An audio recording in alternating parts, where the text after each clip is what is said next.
Welcome back guys, this is Shrikant. Today I am going to talk about table variable. So what is table variable and how to create it and how to access it, I am going to show you. So table variable is like a normal variable, but it basically store a table. Okay, so how to create a table variable?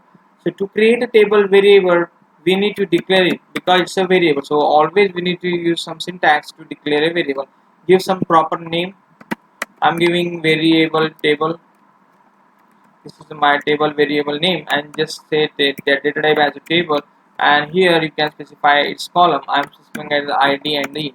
So this is the definition that how you can specify a table variable as a table.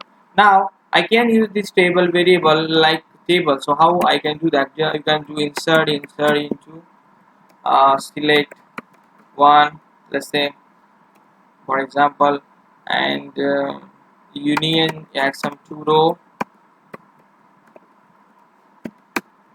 here. Okay, put two and select this entire script, and let's do that. Now this two row has been added, but now if we'll come here and if we'll try to query this table variable, you won't be able to, as this is a table we need to use in prompt clause, you won't be able to access it, right? You need to access like this. So I created this script, I executed this script.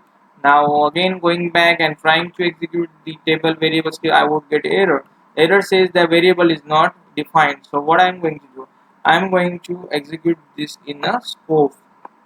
So what would I say? I would say that I created a variable having a data type as a table, having a column ID, a ID, and I inserted data into that table and I verified the data into that table. So this is a way we can create a table variable. So table variable is very useful. It uses the memory, so it gets stored into memory. For it gets stored in terms of the processing, and also the table variable is fast.